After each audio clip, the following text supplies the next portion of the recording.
Hello students, friends, audience and guys, how are you today? I hope that everyone is extremely and absolutely fine. मैं प्रवेश कुमार आप सभी का आप सबके अपने चैनल इंग्लिश विद प्रवेश में मोस्ट वेलकम करता हूं और आशा करता हूं मेरे एफर्ट्स मेरे कंटेंट्स आपकी लाइफ में नॉलेज इंप्रूवमेंट में काफ़ी यूजफुल और बेनिफिशियल प्रूव होंगे। सो स्टूडेंट्स, आज हम डिस्कस करने वाले हैं क्लास 12th का 4th chapter the enemy written by Pearl S Buck. वैसे अगर मीनिंग निकाला जाए तो पर्ल मीन्स मोती होता है स्टूडेंट्स और बक मीन्स होता है हिरन, लेकिन ये नाम है students written by Pearl S Buck. Title है द एनिमी। बहुत ही इंपॉर्टेंट, बहुत ही इंटरेस्टिंग चैप्टर है स्टूडेंट्स, आपके एग्जाम के पॉइंट ऑफ व्यू से भी बहुत ही ज़्यादा इंपॉर्टेंट है। फाइनल पेपर में इस चैप्टर में से ज़्यादा क्वेश्चंस आने के चांसेस रहते हैं, पॉसिबिलिटी ज़्यादा रहती है। सो स्टूडेंट्स, यदि आप चाहते हो कि इस चैप्टर पर आपकी स्ट्रॉन्ग ग्रिप बने, आप इसको प्रॉपर्ली अंडरस्टैंड करना चाहते हो तो प्लीज़ इसको स्टार्टिंग टू एंडिंग वॉच कीजिएगा और एट लास्ट यदि आपको लगे कि आपको प्रॉपर्ली समझ आ गया स्टूडेंट्स, तो प्लीज़ इसको लाइक ज़रूर कीजिएगा, ज़्यादा से ज़्यादा इसको शेयर कीजिएगा और सब्सक्राइब करना बिल्कुल ना भूलिएगा स्टूडेंट्स। सब्सक्राइब के साइड में जो बेल आइकन उसको प्रेस कर दीजिएगा ताकि हर रोज़ आने वाली नोटिफिकेशन आपको बिल्कुल सही टाइम पर मिल जाए। सो स्टूडेंट्स, टाइम को वेस्ट ना करते हो, please come to the point पर आते हैं। और स्टार्ट करने से पहले स्टूडेंट्स मैं रिक्वेस्ट करता हूँ प्लीज़ आप कमेंट्स किया करो। आपके कमेंट्स से वीडियो मेकर का कॉन्फिडेंस बूस्ट होता है, उसको पता लगता है, आपका फीडबैक मिलता है कि आप कहाँ तक समझ चुके हो, कहाँ तक आपको डाउट है। ओके, तो उसमें आप कंजूसी मत किया करो प्लीज़, आपका राइट है कमेंट्स करना, इससे टीचर को पता लगता है कि आपको समझ आ रहा है कि नहीं आ रहा है। सो स्टूडेंट्स, स्टार्ट करते हैं। बहुत इंपॉर्टेंट चैप्टर है, प्लीज़ इसको इंटेंसली वॉचफुली एंड कॉन्शियसली अंडरस्टैंड करने की कोशिश कीजिएगा, बहुत ही इंपॉर्टेंट चैप्टर है। ये कहानी एक डॉक्टर की है, एक जापानीज़ डॉक्टर, यानी कि उस समय की कहानी है जब जापान और अमेरिका का युद्ध चल रहा था और एक अमेरिकन सोल्जर यानी कि प्रिजनर ऑफ वॉर आप बोल सकते हो, युद्ध से भागा हुआ कैदी समुद्र में बहता हुआ, उस जापानीज़ डॉक्टर जिसका मैं डिस्कस कर रहा हूँ उसके घर के सामने समुद्र में बहता हुआ किनारे तक आ गया था। तो एज ए डॉक्टर होने के नाते उसने अपनी जो ड्यूटी थी उसको समझा, उसका ट्रीटमेंट किया और जो सेकंड उसका जो ड्यूटी आप कह सकते हो यानी कि एक पैट्रियट पर्सन होने के नाते देशभक्ति की भावना भी उस व्यक्ति के अंदर थी, तो उसके नाते उसका जो फर्स्ट थिंकिंग उसमें यही आ रही थी कि मैं इसको पुलिस के हवाले कर देता हूँ। लेकिन एज ए डॉक्टर उसकी जो फर्स्ट एंड प्राइमरी ड्यूटी थी स्टूडेंट्स वो थी पेशेंट का ट्रीटमेंट करना। पेशेंट चाहे उसका दुश्मन हो चाहे उसका दोस्त हो, लेकिन as a doctor as a surgeon उसका ड्यूटी यही बनता है कि उसको पहले क्योर करना चाहिए, उसके बाद उसकी सेकंड ड्यूटी बनती है यदि वो दुश्मन है तो उसको देश की सेना के हवाले करें, यदि वो दोस्त है तो अलग बात है, राइट। तो इस प्रकार से चैप्टर स्टूडेंट्स बाकी आपको पता लग जाएगा इंट्रोडक्शन ऑफ द चैप्टर में। अब हम डिस्कस करने वाले हैं इंट्रोडक्शन ऑफ द चैप्टर, बहुत ही important students. This story is the humanism and kindness of a Japanese doctor. ये जो स्टोरी है स्टूडेंट्स वो एक जापानीज डॉक्टर का जो दृष्टिकोण है, मानवतावादी दृष्टिकोण, ह्यूमैनिज्म क्या होता है स्टूडेंट्स, मानवतावादी दृष्टिकोण और दयालुता की कहानी है। ऑलराइट, आपको समझ आ रहा है प्रॉपरली। तो इसमें मैंने क्या कहा कि जो कहानी मैं आपको बताने जा रहा हूँ ये कहानी एक जापानीज डॉक्टर का जो मानवतावादी दृष्टिकोण है वो और उसकी दयालुता पर आधारित ही कहानी है। He overcame the feelings of narrow patriotism, यानी कि उसने काबू पाया, वो उबरा द फीलिंग्स भावनाओं से, ऑफ नैरो पेट्रियटिज्म यानी कि एक संकीर्ण देशभक्ति की जो भावना होती है उससे वो उबरा, क्योंकि वो जो अमेरिकन सोल्जर का उसने ट्रीटमेंट किया स्टूडेंट्स, वो जापान और अमेरिका का उसमें युद्ध चल रहा था, तो इस नाते देखा जाए तो वो दुश्मन था देश का, लेकिन एज ए डॉक्टर उसने अपनी देशभक्ति की जो उसकी भावना थी उससे वो ऊपर उभरा, राइट। क्योंकि देशभक्ति की भावना के अकॉर्डिंग तो उसको देश की सेना के हवाले कर देना चाहिए था उसको, क्योंकि वो देश का दुश्मन था, एक प्रिजनर ऑफ वॉर था, लेकिन वो उस भावना से ऊपर उभरा और as a doctor being a surgeon उसने उसका ट्रीटमेंट किया। Okay, and listen to the call of duty and humanity, और उसने अपने कर्तव्य और मानवता की आवाज़ को सुना, उसको समझा। सदाओ इज ए जापानीज सर्जन, सदाओ एक जापानीज चिकित्सक है। वन डे, एक दिन, एन इंजर्ड अमेरिकन सोल्जर, एक जख्मी अमेरिकन सिपाही, यानी कि मैंने आपको इसकी ब्रीफिंग पहले ही दे दी है, अब हम डिटेल में पढ़ रहे हैं इसको, इंट्रोडक्शन को। एक दिन एक जख्मी अमेरिकन जो सैनिक था students is washed up to the shore. देखिएगा लास्ट में यदि ARIRORRE है तो उसका जो साउंड होता है वो ए का बनता है, शो, SH से श बनता है और S से स बनता है, शो मतलब किनारा। यानी कि एक दिन क्या हुआ कि एक जख्मी अमेरिकन सैनिक समुद्र की लहरों में बहता हुआ किनारे तक आ गया। एट दैट टाइम, उस समय Japan and America are at war, Japan और अमेरिका का युद्ध चल रहा था स्टूडेंट्स, ये उस समय की बात है। The American soldier is an enemy, तो इस नाते से जो अमेरिकन वो सैनिक था वो दुश्मन हुआ। Yet Sadao listens to the call of duty, फिर भी सदाव ने अपने कर्तव्य की आवाज़ को सुना। As a surgeon, as a doctor, एक चिकित्सक होने के नाते, एक डॉक्टर होने के नाते उसने अपनी जो फर्स्ट एंड जो प्राइमरी उसकी जो ड्यूटी थी स्टूडेंट्स, उसकी जो मॉरल ड्यूटी थी, उसकी आवाज़ को सुना और उसने उसका ट्रीटमेंट करने को वो तैयार हो गया। He can not allow him to die, उसने अपने आप से कहा कि मैं इसको इस प्रकार से इस हालात में मरने के लिए नहीं छोड़ सकता। क्योंकि स्टूडेंट्स ये आप जानते हो कि जिस भी व्यक्ति का, यानी कि इंसानियत सबसे बड़ी चीज़ होती है, और एज ए डॉक्टर अब उसके सामने चाहे उसका दुश्मन हो चाहे उसका दोस्त हो, उसको ट्रीट करना, उसको क्योर करना उसकी फर्स्ट एंड प्राइमरी जो है ड्यूटी होती है। और ऐसा ही काम इस डॉक्टर ने किया। He operates upon the American soldier, उसने अमेरिकन सिपाही का ऑपरेशन किया क्योंकि वो काफ़ी ज़ख्मी था, उसको गोली लगी थी। एंड सेव्स हिज लाइफ, उसके जीवन को बचा लिया। इन द एंड, अंत में, ही ऑल्सो हेल्प्स, उसने सहायता भी की द सोल्जर सिपाही की टू एस्केप, यानी कि बच निकलने में, भाग निकलने में। यानी कि जब उसको वो अमेरिकन सोल्जर मिला स्टूडेंट्स, उसके माइंड में 2 डिफरेंट आइडियाज़ आ रहे थे। यानी कि पहले उसने सोचा कि मैं इसको देश की सेना के हवाले कर देता हूँ। सेकंड, उसके माइंड में पॉइंट क्लिक हुआ कि नहीं, मैं इसको पहले इसका ट्रीटमेंट कर देता हूँ, इसको क्योर कर देता हूँ, ठीक कर देता हूँ, उसके बाद मैं इसको अपना जो सेकंड ड्यूटी उसको पूरा कर लूँगा, अपने देश की सेना के हवाले कर दूँगा।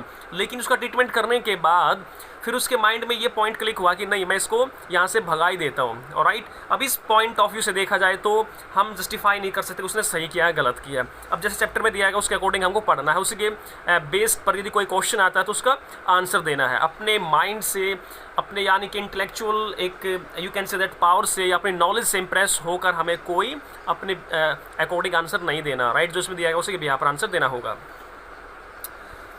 अभी देखिए students, main points of the chapter के मेन पॉइंट्स, यहाँ तक मैंने आपको ब्रीफिंग दी है, इंट्रोडक्शन ऑफ द चैप्टर। अब इसको main points of the chapter के मेन पॉइंट्स पर डिस्कस कर लेते हैं। उसके बाद important questions and answers next video में डिस्कस होंगे स्टूडेंट्स। और यदि आप इसको प्रॉपर्ली समझ लेते हो तो फिर इसमें से ऐसा कोई क्वेश्चन बचेगा नहीं स्टूडेंट्स कि जिसका आप आंसर ना दे पाओ। ओके, तो देखिएगा, टाइटल बनता है first, this story is set in the days of the second world war. ये जो कहानी है स्टूडेंट्स वो द्वितीय विश्व युद्ध के समय की कहानी है, सेकंड वर्ल्ड वॉर के समय की कहानी है। अबाउट ए जापानीज डॉक्टर, एक जापानीज डॉक्टर, डॉक्टर सदाओ हॉकी, इसका नाम doctor Sadao hockey, and injured American soldier, और एक जख्मी अमेरिकन सिपाही। यानी कि स्टोरी का जो मेन प्रोटैगनिस्ट है स्टूडेंट्स वो डॉक्टर सदाओ हॉकी है, जो कि एक जापानीज डॉक्टर है, और उसकी वाइफ हाना है। और जो third important character students protagonist है वो एक अमेरिकन सोल्जर है। बाकी कैरेक्टर्स और भी हैं इसके अंदर, लेकिन वो इतने ज़्यादा इंपॉर्टेंट नहीं है, अलग अलग समय पर उनका भी इसमें नाम आपको बताया जाएगा। ही वॉज ट्रीटेड, यानी कि जापानीज डॉक्टर ने उस अमेरिकन सोल्जर का इलाज किया। Japan was at war with, a से यह मैंने इंडिकेट किया है अमेरिका को। राइट, तो स्पेस की कमी से मैंने यहाँ ए जो लेटर लिखा है ये अमेरिका को इंडिकेट कर रहा है। तो ही वॉज ट्रीटेड, उसका इलाज किया गया। Japan was at war with America, उस समय जापान अमेरिका का युद्ध चल रहा था। एलो स्क्वायर स्टोन हाउस, अब ये जो लाइन लिखी गई स्टूडेंट्स, ये जो जापानीज डॉक्टर है उसके घर की लोकेशन बताई जा रही है। यानी कि जापानीज डॉक्टर का जो घर था स्टूडेंट्स वो एक थोड़ी सी ऊंचाई पर एक चकोर पत्थर से बना हुआ था, यानी कि चकोर घर था, आप ये बोल सकते हो। हल्की सी ऊंचाई पर, थोड़ी सी ऊंचाई पर स्क्वेयर स्टोन हाउस, चकोर पत्थर से बना हुआ था। सेट अपॉन रॉक, यानी कि चट्टानों के ऊपर स्थित था। अबव ए नैरो बीच, यानी कि समुद्र का जो संकीर्ण तट था वहाँ कुछ चट्टानें थी और चट्टानों के ऊपर उसका घर स्थित था जो कि चकोर पत्थर से बना हुआ था। आउटलाइंड विद बेंट पाइन्स, और उसके घर की जो बाहरी सीमा थी स्टूडेंट्स, वहाँ पाइन का मतलब चीड़ के पेड़ों से वो कवर थी। Right, he was not only A doctor but also a scientist. देखिएगा ये मैंने शॉर्ट लिखा है, साइंटिस्ट है। वह केवल एक डॉक्टर ही नहीं था, वो एक साइंटिस्ट भी था, वैज्ञानिक भी था। He had not been sent to the war, उसे सेना के साथ आगे युद्ध में नहीं भेजा गया था जख्मी सैनिकों का इलाज करने के लिए, क्योंकि the old general was ill, वृद्ध जो जनरल था स्टूडेंट्स वो काफ़ी बीमार था, उसकी देखरेख के लिए उसको वहीं जापान में छोड़ दिया गया था। नीड एन ऑपरेशन, क्योंकि किसी भी समय उसको ऑपरेशन की आवश्यकता पड़ सकती थी, किसको, ओल्ड जनरल को। सदाओज वाइफ वॉज हाना, सदाओ की पत्नी हाना थी students. He had met her, वह उससे मिला था अमेरिका में पढ़ाई के दौरान, जब वो अपनी डॉक्टरेट की पढ़ाई कर रहे थे तो उस समय वो वहाँ पर मिला था उससे। ही फेल इन हर लव, वह उसके प्यार में पड़ गया था, यानी कि वो एक दूसरे से प्यार करने लग गए थे। केम बैक टू जापान, फिर वो जापान वापस आए, अपनी जो डॉक्टरेट की डिग्री कंप्लीट करने के बाद वो जापान वापस आए। मैरिड ईच अदर, और उन्होंने एक दूसरे से शादी कर ली।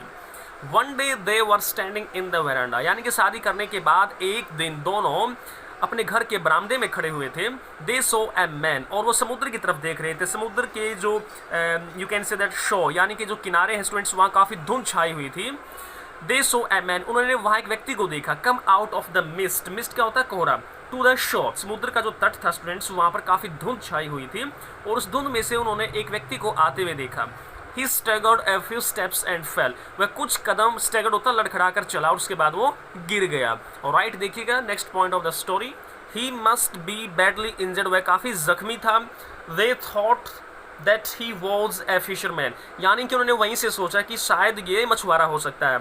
They went near and found he was an American. वे उसके पास गए और उन्होंने देखा कि वो तो एक अमेरिकन था। He lay there unconscious. वह बेहोश पड़ा था वहाँ पर। There was a gun wound, wound होता है जख्म, on his lower back. उसकी पीठ में नीचे गोली का जख्म बना हुआ था, घाव बना हुआ था। The man was bleeding, यानी कि उस व्यक्ति का काफ़ी खून बह रहा था। He packed the wound. He किसके लिए यूज किया गया स्टूडेंट्स? डॉक्टर सदाव के लिए। He packed the wound with sea moss. moss का मतलब होता है काई, समुद्री काई। To stop bleeding. Doctor Sadao ने समुद्री काई से उस जख्म को पैक्ड कर दिया, भर दिया, ताकि ब्लीडिंग जो है, खून का बहना बंद हो जाए। नाउ सदाव वंडर्ड, अब सदाव काफ़ी हैरान हुआ। What he should do with the man, कि अब वो इस व्यक्ति का क्या करे। अब उसने उसके जख्म को काई से भर दिया, लेकिन वो सस्पेंस में था, वो करे क्या इस व्यक्ति का? इसका ट्रीटमेंट करे या फिर इसको वापस समुद्र में फेंक दे, क्या करे? वो काफ़ी कंफ्यूज हो गया था। शेल्टर्ड, डॉक्टर ने सोचा यदि मैंने इसको शेल्टर दिया, आश्रय दिया, तो दे वुड बी अरेस्टेड, तो एज ए ट्रेटर, एक गद्दार होने के नाते देशद्रोह के जुर्म में मुझे गिरफ्तार कर लिया जाएगा। Turned him over to the police, यदि इसको पुलिस के हवाले कर दिया तो सर्टनली डाई, ये निश्चित रूप से मर जाएगा। यानी कि उसमें डॉक्टर के सामने काफ़ी डिलेमा थी, दुविधा थी, काफ़ी सस्पेंस चल रहा था कि यदि एज ए डॉक्टर मैंने अपनी ड्यूटी को पूरा किया तो एज ए ट्रेटर मुझे देशद्रोह जो है, गद्दार जो है, घोषित कर दिया जाएगा, अरेस्ट कर लिया जाएगा। और यदि मैंने इसको पुलिस के हवाले कर दिया तो फिर ये मर जाएगा। यानी कि देशभक्ति निभाए या फिर अपना डॉक्टरी का ड्यूटी निभाए, काफ़ी सस्पेंस में वो चला गया था। हाना टोल्ड हिम, तभी हाना ने उसको बताया, अपने हस्बैंड से उसने कहा, to put the man back into the sea, कि क्यों ना हम इस व्यक्ति को वापस समुद्र में ही धकेल दें। He appear to be a prisoner of war, वैसे भी देखने में ये युद्ध बंदी, युद्ध से भागा हुआ कैदी दिख रहा है। ही टोल्ड हर, यानी कि ही डॉक्टर सदाव के लिए यूज किया गया। ही टोल्ड हर, आप सेड को यहाँ से हटा कर टोल्ड लिख सकते हो, क्योंकि एक डायरेक्ट से इनडायरेक्ट नरेशन बनाया गया स्टूडेंट्स। तो इनडायरेक्ट नरेशन में हम यदि ऑब्जेक्ट होता है तो फिर उसको हम टोल्ड में ही चेंज कर देते हैं मैक्सिमम टाइम पर, बाकी सेंटेंस की सेंस के हिसाब से बदला जाता है। He told her that it is his moral duty to treat, लेकिन डॉक्टर सदाव ने कहा कि नहीं, यह उसका मॉरल कर्तव्य है, उसकी मॉरल ड्यूटी है, उसका ट्रीटमेंट करना, इलाज करना। Problem of servants in the house, लेकिन डॉक्टर सदाव ने सोचा कि उसके घर पर जो नौकर हैं, अब उनकी वजह से प्रॉब्लम क्रिएट होगी, क्योंकि यदि पता लग गया कि ये प्रिजनर ऑफ वॉर है और उनका मालिक उसको घर पर लेकर आ गया है, तो कहीं वो इन्फॉर्म न कर दें पुलिस को और वो काफ़ी प्रॉब्लम में ना आ जाए। हाना सजेस्टेड, हाना ने सुझाव दिया अपने पति को, दैट कि they would tell the servants, कि वो सर्वेंट्स को, नौकरों को सच बता देंगे कि जो भी है।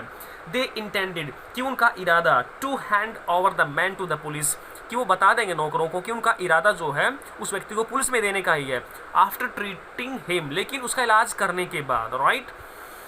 तो देखिए students, next title of the story, what did they do with the injured man, अब उन्होंने उस जख्मी व्यक्ति के साथ क्या किया, उसको उन्होंने समुद्र में वापस फेंका या फिर उसको घर लेकर आए, उसका ट्रीटमेंट किया, क्या किया, पढ़ते हैं इसमें। Carried him into the house, वे दोनों उसको अपने घर ले गए। Laid him on the matted floor, उसको फर्श पर, फ्लोर पर लेटा दिया। Sadao said that if was not operated upon, Sadao ने कहा कि यदि इस व्यक्ति का ऑपरेशन शीघ्रता से नहीं किया गया, ही वुड डाई, ये मर जाएगा। His wife said that he should not try to save the man, उसकी पत्नी हाना ने कहा कि नहीं, उसे उसको बचाने की कोशिश नहीं करनी चाहिए। ही वॉज द एनिमी, वह शत्रु था। सी कॉल्ड यूमी, यूमी स्टूडेंट्स उसकी एक नौकरानी है जो बच्चों की देखभाल करती है, आप उसको नैनी बोल सकते हो, right. She called Yumi to wash the soldier, अब हाना ने यूमी को बुलाया कि ये उस सिपाही को वॉश कर दे, क्योंकि सिपाही जो था स्टूडेंट्स वो काफ़ी ज़ख्मी था, कपड़े फट गए थे पूरी तरह से, और जो सी कोस्ट जो था स्टूडेंट्स वहाँ काफ़ी रेत था और उस रेत में पूरी तरह से वो सना हुआ था, काफ़ी डर्टी हो गया था स्टूडेंट्स वो। तो डर्टी होने की वजह से अब उसको वॉश करना ज़रूरी था ऑपरेशन से पहले। तो हाना ने कहा यूमी से कि यूमी आप इसको वॉश कर दो। Hana was also doubtful that they should save him और नॉट, यानी कि हाना खुद भी काफ़ी संशय में थी, काफ़ी सस्पेंस में थी कि क्या उन्हें उसे बचाना चाहिए या फिर नॉट नहीं बचाना चाहिए। येट फिर भी she told Yumi to bring hot water to the room, फिर भी हाना ने यूमी को कहा कि वो जल्दी से गर्म पानी लेकर आ जाए कमरे में। Yumi came into the room, Yumi जो है स्टूडेंट्स पानी लेकर चली जाती है कमरे में, but she refuse to wash, किंतु यूमी ने मना कर दिया उस डर्टी जो वो मैन था, स्टूडेंट्स जख्मी था, उसको वॉश करने से। Then Hana decided to wash the man, तब हाना ने डिसाइड किया उस व्यक्ति को खुद ही वॉश करने का उसने डिसीजन ले लिया। Sadao entered with his surgeon's emergency bag, Sadao ने कमरे में प्रवेश किया अपने चिकित्सक वाले थैले के साथ। He asked Hana to give the anaesthetic to the man, anaesthetic का मतलब होता है बेहोशी की दवा, उसने कहा कि इस व्यक्ति को बेहोशी की दवा दे दो। The American became unconscious, American जो वो सिपाही था, स्टूडेंट सैनिक था, वो बेहोश हो गया। सदाओ स्टार्टेड हिज ऑपरेशन, सदाओ ने उसका ऑपरेशन स्टार्ट कर दिया। टुक आउट द ब्लड, गोली को निकाला। गेव हिम एन इंजेक्शन, उसको एक इंजेक्शन दिया। हिज पल्स ग्रीव स्ट्रॉन्गर, और उसकी नब्ज अब काफ़ी मजबूत हो गई थी, यानी कि उसमें गति बढ़ गई थी नब्ज की। देखिएगा third point of the story बहुत इंपॉर्टेंट है। द मैन रीगेन्ड कॉन्शियसनेस, यानी कि व्यक्ति दोबारा से होश में आ जाता है। अब उन्होंने ऑपरेशन किया, ऑपरेशन करने के लिए स्टूडेंट्स उसको जो है एनेस्थेटिक देना पड़ा, उसको बेहोश करना पड़ा। उसके बाद जो उसको इंजेक्शन भी दिया गया और उसकी नब्ज़ ने काम करना स्टार्ट कर दिया, उसमें तीव्रता आ गई थी, उसकी नब्ज़ में मजबूत हो गई थी, तो उसके बाद वो दोबारा से फिर होश में आ जाता है। ओके, देखिएगा दे टोल्ड हिम, यानी कि डॉक्टर सदाओ और हाना दोनों ने बताया हिम किसको, अमेरिकन सोल्जर को, दैट कि he had been washed ashore, कि वह पानी में लहरों में बहता हुआ किनारे तक आ गया था। ये बात डॉक्टर सदाओ और हाना ने उस व्यक्ति को बताई जो जख्मी था। They had operated upon him, और उन्होंने ये भी बताया कि हमने तुम्हारा ऑपरेशन किया है। On the third day of the operation, operation के तीसरे दिन सदाओ फाउंड, सदाओ ने पाया दैट कि the young man had regained some strength and was recovering, यानी कि ऑपरेशन के तीसरे दिन सदाओ को ऐसा लगा कि अब जो वो युवा व्यक्ति था वो दोबारा से उसमें यानी कि ताकत आ रही थी, स्ट्रेंथ आ रही थी, एंड रिकवरिंग, वो जल्दी जल्दी ठीक हो रहा था। राइट, देखिएगा next point of the story. Servants were angry as they thought that Sadao was helping an American soldier, यानी कि जो नौकर थे स्टूडेंट्स वो काफ़ी गुस्सा थे ये सोचकर कि उनका मालिक जो है वो एक देश के दुश्मन की सहायता कर रहा है, अमेरिकन सोल्जर की सहायता कर रहा है, जबकि अमेरिका और जापान का युद्ध चल रहा है, तो वो उसकी सहायता क्यों कर रहा है, इस बात को सोचकर काफ़ी गुस्से में थे वो नौकर। यूमी वॉज वरीड, यूमी को काफ़ी चिंता थी अबाउट सदाओ चिल्ड्रन, वो सदाओ के बच्चों को लेकर काफ़ी चिंतित थी। If he was condemned A traitor, यानी कि उसको इस चीज़ की परेशानी थी कि कहीं उनके पिता को देशद्रोह के रूप में उसकी निंदा न की जाए, देशद्रोही उसको करार ना दे दिया जाए, तो ये सोचकर वो उसके बच्चों को लेकर चिंतित थे कि उसके बच्चों का क्या होगा फिर। On the morning of the 7th day, यानी कि 7वें दिन की प्रातः, सर्वेंट्स लेफ्ट टुगेदर, यानी कि सभी नौकरों ने एक डिसीजन लिया कि भाई हम इस घर को छोड़ देंगे, भाई इस घर में हम नहीं रहने वाले हैं, जहाँ देश के दुश्मन को पनाह दी गई है उस घर में हम नहीं रह सकते। सभी के सभी नौकर इकट्ठे हुए घर छोड़कर चले गए। In the afternoon a messenger came, यानी कि दोपहर बाद में एक ऑफिशियल यूनिफॉर्म में एक मैसेंजर आता है स्टूडेंट्स, यानी कि सरकारी वर्दी में एक संदेशवाहक आया। हाना वॉज टेरिफाइड, हाना काफ़ी घबरा गई थी क्योंकि उसको लगा कि जब नौकर घर छोड़कर चले गए हैं तो शायद उन्होंने इन्फॉर्म कर दिया पुलिस को और वो पुलिस वाला जो है आ गया है। जनरल हैड आस्क्ड फॉर सदाओ, यानी कि उस यूनिफॉर्म में जो व्यक्ति था, वो जो मैसेंजर संदेशवाहक था स्टूडेंट्स, अब उसने कहा कि सदाओ आपको बुलाया गया है। किसने बुलाया है? जनरल ने बुलाया है। In order to check him, यानी कि चेकअप के लिए बुलाया गया है आपको। ये बात उस वर्दी वाले व्यक्ति ने कही सदाओ को। तब हाना को रिलैक्स महसूस हुआ कि ये तो जनरल ने भेजा है। He went to see the general, यानी कि डॉक्टर सदाओ जो है जनरल का चेकअप करने के लिए उसको देखने के लिए चला गया। Sadao told the general about the presence of American soldier in his house, यानी कि डॉक्टर सदाओ ने वहाँ जाने के बाद जनरल को सब सच बता दिया, यानी कि उसके घर में जो अमेरिकन जो सिपाही था जिसको उसने शरण दे रखी थी उसके बारे में उसने बता दिया। प्रेजेंस का मतलब होता है उसकी जो उपस्थिति थी उसके घर में, उसके बारे में उसने जनरल को बता दिया। The general was not angry with him, यानी कि जनरल को उस पर कोई गुस्सा नहीं आया। He would not let anything happen to him, और उसने कहा कि मैं तुम्हें कुछ होने नहीं दूंगा, यानी कि ये बात बताने के बाद जनरल को कोई गुस्सा नहीं आया, उस पर कोई उसको बुरा नहीं लगा और उसने कहा कि मैं आपको कुछ नहीं होने दूंगा। He would not let anything happen to him, वह उसको कुछ नहीं होने देगा। As he was treating him, क्योंकि वह उसका इलाज कर रहा था। यानी कि ओल्ड जनरल की तबीयत काफ़ी ख़राब थी स्टूडेंट्स, किसी समय ऑपरेशन की ज़रूरत पड़ सकती थी। इसी बात को सोचते हुए उसको सेना के साथ आगे नहीं भेजा गया, जख्मी सैनिकों का इलाज करने के लिए उसको वहीं रहना पड़ा जापान में ही, ताकि वो ओल्ड जनरल का इलाज करता रहे। तो ओल्ड जनरल को ये बात पता लगने के बाद उसने कहा कि मैं तुम्हें कुछ होने नहीं दूंगा, क्योंकि तुम मेरा इलाज कर रहे हो, तुम्हें कुछ हो गया, तुम्हें फांसी हो गई तो मेरा ट्रीटमेंट कौन करेगा। He would send his private assassins, यानी कि देखिए स्टूडेंट्स, असासन्स का मतलब होता है हत्यारे। अब उसने कहा ओल्ड जनरल ने कि मेरे कुछ प्राइवेट निजी हत्यारे हैं, मैं उनको भेज देता हूँ ताकि वो उसको मार दें। They would even take away the dead body, वे उसकी हत्या करने के साथ साथ डेड बॉडी को भी वहाँ से ले जाएंगे ताकि किसी को शक ना हो कि आपके घर पर जो है अमेरिकन सोल्जर रहा है। दैट नाइट, उस रात्रि सदाओ कुड नॉट स्लीप प्रॉपरली, उस रात्रि सदाओ बिल्कुल पूरी तरह से नहीं सो सका, क्योंकि उसको यानी कि ये लग रहा था कि किसी भी समय जो है हत्यारे आ सकते हैं और कहीं इस चीज़ का पता ना लग जाए किसी को, तो वो उस रात पूरी तरह से नहीं सो सका। द नेक्स्ट मॉर्निंग, अगली प्रातः, he went to the American room, वह अमेरिकन सोल्जर के रूम में गया।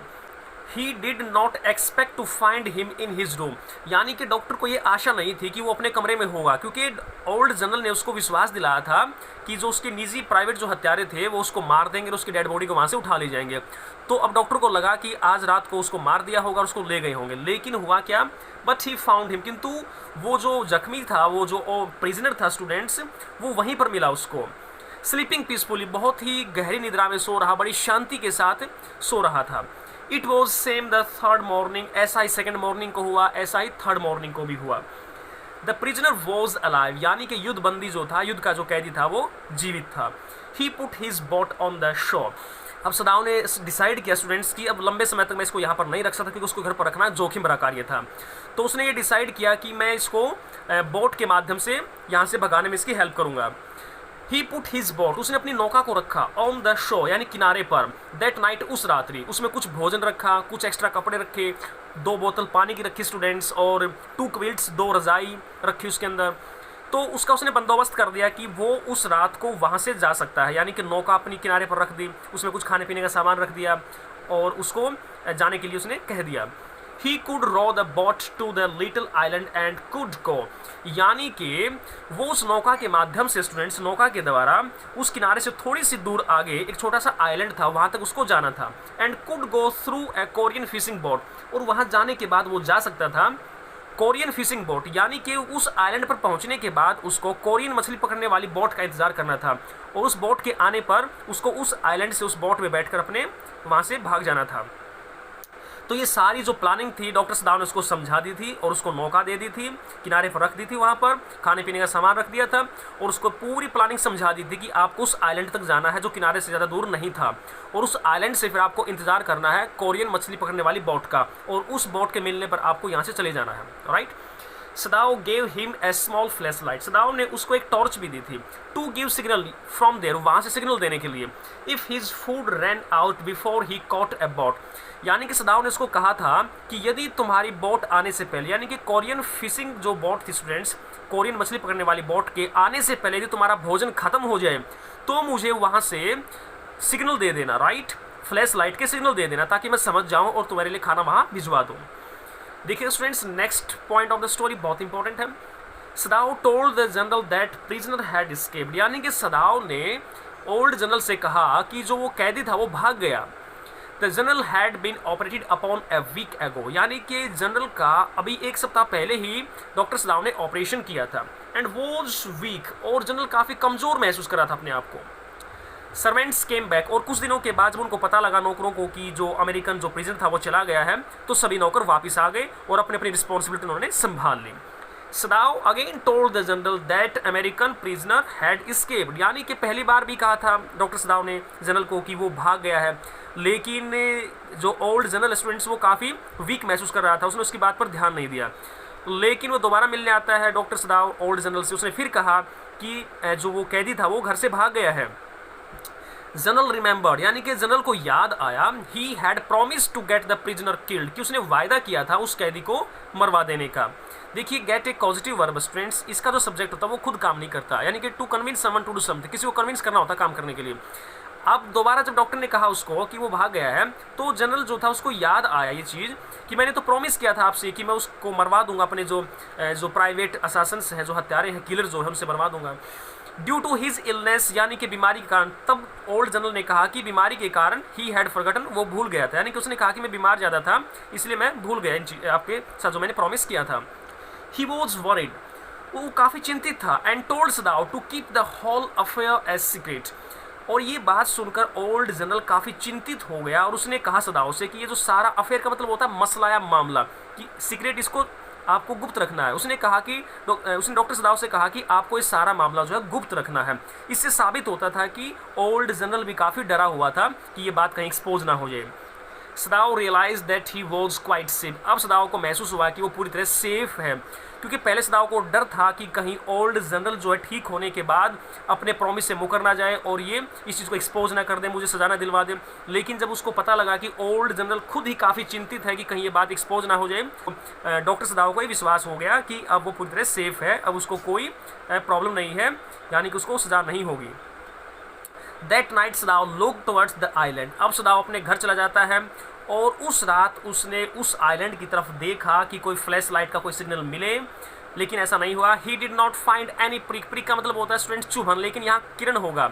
He did not find any prick of light, लेकिन वहाँ से लाइट की कोई किरण उसको नज़र नहीं आई।